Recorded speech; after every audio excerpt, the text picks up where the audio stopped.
বলিউডের জনপ্রিয় অভিনেত্রী রাশমিকা মান্দানা কিছুদিন হলো বিজয় দেবরাগুন্ডাকে বিয়ে করেছেন তিনি। এবং বিয়ে করার পরপরই তাদের হানিমুনকে কেন্দ্র করে সামাজিক যোগাযোগ মাধ্যমে একটি ক্লিপস ভাইরাল হলো।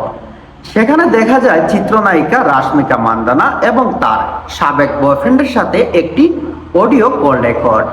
সেখানে শোনা যাচ্ছে রাশমিকার মার দাবি, রাশমিকা আগে বিয়ে করেছিলেন সুনীল শেট্টিকে এবং সেখানে 1 বছরও তাদের সংসারও টিকেনি। 1 বছরের শেষের দিকে তাদের সংসার সেখানে ছাড়াছাড়ি হয়ে যায়। তারপর 2026 সালে এসে বিজয় দেবরাগুন্ডার সাথে প্রেমের সম্পর্ক করে বিয়ের বন্ধনে আবদ্ধ হয়েছেন এই অভিনেত্রী। এবং বর্তমানে রাশমিকা মান্দানার এই অডিও কল রেকর্ডটিকে নিয়ে সামাজিক যোগাযোগ মাধ্যমে রীতিমতো তৈরি হয়েছে আলোচনার ঝড়। চলুন একটুখানি এক নজরে দেখে নেই।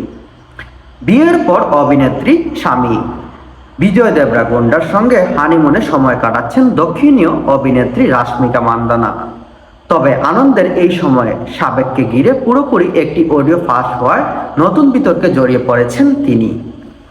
মানে এই হানিমুনের সময় তার সাবেককে কেন্দ্র করে একটি অডিও ভাইরাল হয়। সেই অডিওর কারণে তিনি বিতর্কে জড়িয়ে পড়েছেন। বিষয়টি নিয়ে চরম বিরক্ত প্রকাশ করেন। আইনি পদক্ষেপ নেওয়ার হুঁশিয়ারি দিয়েছেন এই অভিনেত্রী। ভাইরাল হওয়া অডিও ক্লিপসে প্রায় 8 বছর আগের ভাইরাল যেই অডিওটি হয়েছে সেটি 8 বছর আগের।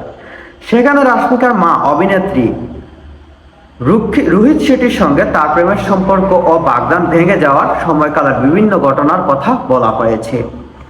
জানা যায় 2017 সালে কিরিক পার্টি সিনেমায় শুটিং সেটে রোহিত শেট্টির সঙ্গে প্রেমের সম্পর্কে জড়ান রাশমিকা। পরে 2017 সালে তাদের বাগদান সম্পন্ন হয়। তবে সেই সম্পর্ক বেশি দিন টিকেনি। 1 বছরের মধ্যেই তাদের বাগদান